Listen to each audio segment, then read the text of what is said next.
Candinho finalmente tinha encontrado a felicidade, mas bastou a continuação começar para a vida dele virar um pesadelo. Filó morre, o filho do protagonista desaparece, Sandra volta ainda mais obcecada por dinheiro.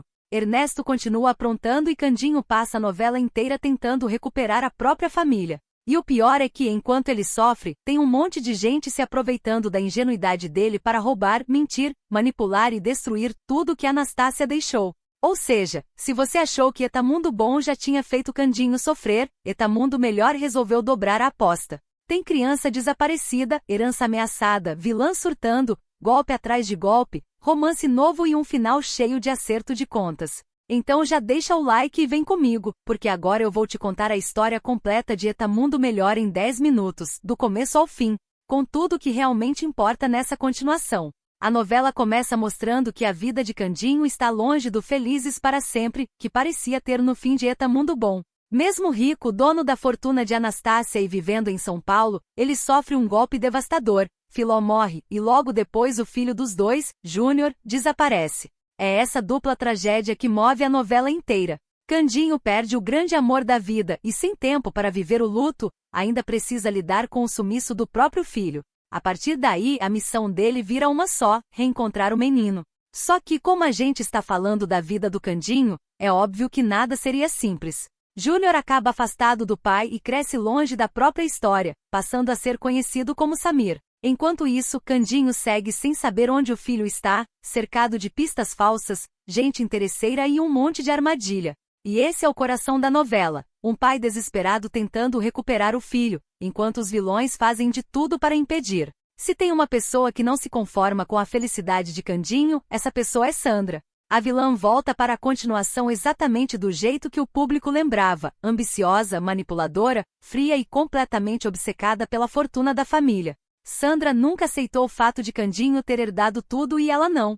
Então, em Etamundo Melhor, ela continua tentando dar um jeito de colocar as mãos no dinheiro, na mansão e em qualquer vantagem que consiga arrancar. E claro, ela percebe rapidinho que o momento mais frágil de Candinho é justamente agora, quando ele está devastado pela morte de Filó e pelo desaparecimento do filho. A partir daí, Sandra se torna uma ameaça constante.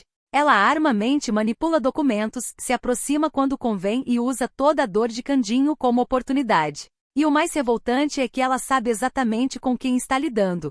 Um homem bom demais, inocente demais e vulnerável demais. Sandra funciona como uma sombra na novela inteira. Sempre que parece que Candinho pode ter um momento de paz, lá está ela tentando arrancar alguma coisa, sabotar algum plano ou criar uma nova confusão. E se Sandra é a vilã obcecada por herança, Ernesto segue sendo o pilantra profissional da trama. Ele continua envolvido em golpes, armações e falcatruas, e tem ligação direta com a confusão em torno do paradeiro do filho de Candinho. Ernesto é aquele tipo de personagem que vive do caos.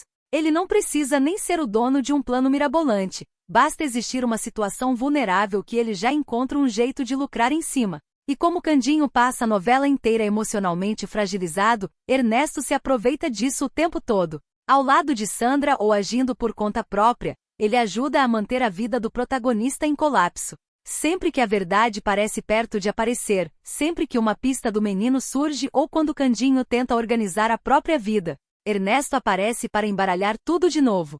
É por isso que a novela consegue manter o clima de sofrimento e injustiça por tanto tempo, porque Candinho não enfrenta um vilão só, e sim uma dupla de interesseiros que sabe exatamente como usar a ingenuidade dele contra ele. Enquanto Candinho procura Júnior, a novela mostra que o menino está vivo e crescendo longe da família, usando o nome de Samir. E aqui entra um dos recursos mais clássicos de novela. O público sabe onde está a criança, entende o drama do desencontro. Mas o protagonista passa capítulos e mais capítulos sem conseguir chegar à verdade.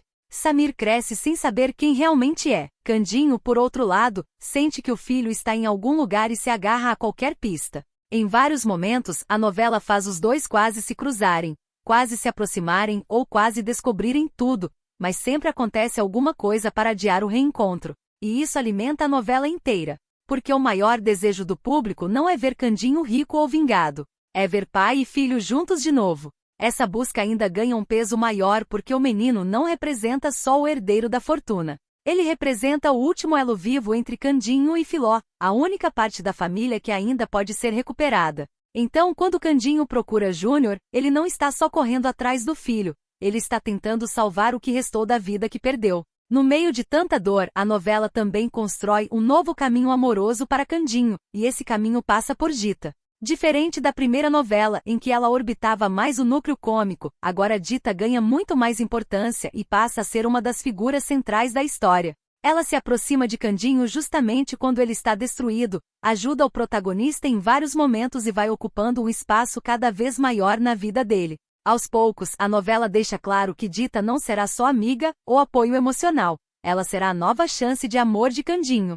Claro que isso não acontece de forma imediata.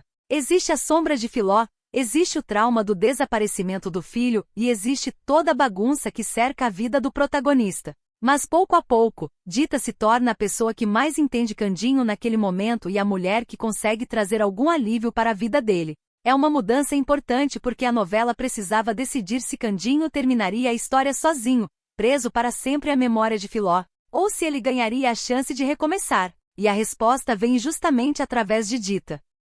Se teve uma coisa que incomodou muita gente em Eta Mundo Melhor foi o caminho de Celso. Em Eta Mundo Bom, ele teve um arco de redenção forte e parecia ter encontrado um rumo melhor. Só que a continuação resolve bagunçar isso. Celso volta muito mais ambíguo, se envolve em decisões erradas, entra em conflitos por interesse e, em vários momentos, decepciona profundamente o público. Em vez de manter o personagem no caminho da redenção, a novela o coloca novamente em situações moralmente questionáveis, fazendo muita gente sentir que a evolução dele foi praticamente jogada fora. E isso pesa porque Celso não é tratado como vilão puro. Ele fica nesse lugar desconfortável de alguém que sabe que está errando, mas mesmo assim continua tomando decisões péssimas. Ao longo da trama, ele oscila entre culpa, arrependimento e covardia, sem conseguir se posicionar de vez do lado certo.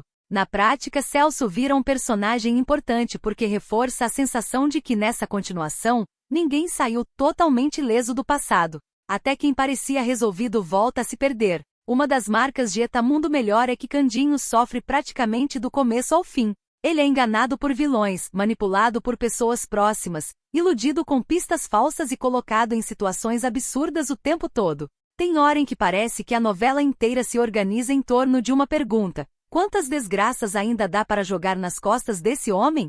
Mas o que sustenta a história é justamente o fato de Candinho não endurecer. Mesmo depois de perder Filó, de ficar longe do filho e de ver tanta gente tentando se aproveitar dele, ele continua sendo o mesmo homem generoso, puro e esperançoso. É quase como se a novela dissesse o tempo inteiro: vamos testar até onde vai a bondade desse personagem. E por mais que isso às vezes deixe Candinho ingênuo demais, também é isso que faz o público continuar torcendo por ele.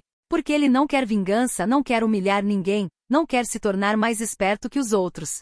Ele só quer o filho de volta e um pouco de paz. Na segunda metade da novela, a história começa a apertar o cerco em torno de Samir, e a busca de Candinho pelo filho finalmente ganha mais força. Novas pistas aparecem, alguns segredos começam a vazar e a sensação de que o reencontro está próximo passa a crescer. É nessa fase que a trama fica mais emocional, porque Candinho começa a se aproximar do menino sem saber, cria conexões, sente que existe alguma coisa ali e vai se guiando muito mais pelo coração do que pela razão. Enquanto isso, os vilões fazem de tudo para manter a verdade escondida, porque sabem que no momento em que Candinho recuperar o filho, muita coisa vai desmoronar junto. A novela usa esse suspense até o limite. O público já sabe que Samir é Júnior, já sabe que Candinho está sendo feito de trouxa, já sabe quem está manipulando a situação, e mesmo assim a trama estica a revelação para transformar o reencontro em um dos momentos mais esperados da história. Nos últimos capítulos, tudo acelera. As armações de Sandra ficam mais desesperadas, Ernesto tenta escapar das consequências do que fez.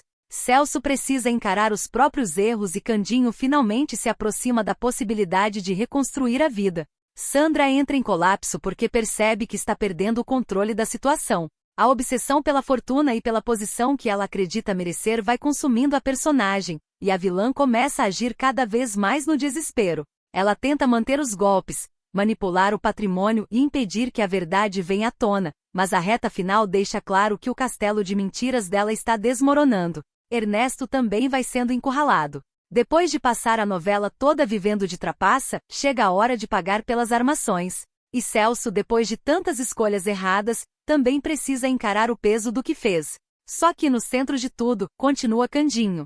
Porque a novela inteira gira em torno daquilo que foi arrancado dele no início, a família. No fim, a grande recompensa emocional da novela finalmente chega. Candinho consegue recuperar o filho. O reencontro com Samir, que na verdade é Júnior, fecha o principal drama da história e devolve ao protagonista aquilo que ele passou a trama inteira tentando recuperar. Esse momento é importante porque não representa só a descoberta da verdade. Representa Candinho conseguindo reconstruir a própria vida depois de ter perdido tudo. O filho é o elo que ainda o conecta a Filó, é a chance de viver a paternidade que lhe foi roubada e também a prova de que depois de tanto sofrimento, alguma coisa boa ainda podia acontecer. E junto com esse reencontro, a novela também consolida o novo caminho amoroso do protagonista. Dita assume de vez o lugar de companheira de Candinho, e a história fecha com a ideia de recomeço. Não é um final que apaga a dor pela morte de Filó, nem um final que devolve exatamente a vida que Candinho tinha sonhado. Mas é um final que entrega a ele uma nova família, uma nova chance de amar e a possibilidade de seguir em frente. Enquanto Candinho reencontra a felicidade, os vilões recebem seus castigos. Sandra afunda de vez na própria obsessão, terminando a história destruída pelo desequilíbrio e pela ganância que comandaram toda a sua trajetória. Já Ernesto também acaba pagando pelas falcatruas e pelos golpes que aplicou ao longo da novela. Celso, por sua vez, tenta fechar o arco se responsabilizando pelos erros, num final que busca resgatar um pouco da dignidade que ele foi perdendo ao longo da continuação. No fim das contas, Etamundo Melhor foi uma continuação que apostou menos no clima leve de Etamundo Bom e muito mais no sofrimento de Candinho. A novela matou Filó, separou pai e filho, ressuscitou a ambição de Sandra, manteve Ernesto aprontando, bagunçou o caminho de Celso e transformou Dita na nova grande mulher da vida do protagonista. Foi uma trama de perda, busca, mentira, herança e recomeço. E mesmo com tanta gente tentando derrubar Candinho, o que ficou foi justamente aquilo que sempre fez o público gostar dele, a capacidade de continuar acreditando que, por pior que seja o tombo, a vida ainda pode melhorar. Agora me conta nos comentários. Você gostou de Etamundo Melhor ou acha que mexeram demais no final perfeito de Etamundo Bom? E quem mais te irritou nessa história toda? Sandra, Ernesto ou Celso?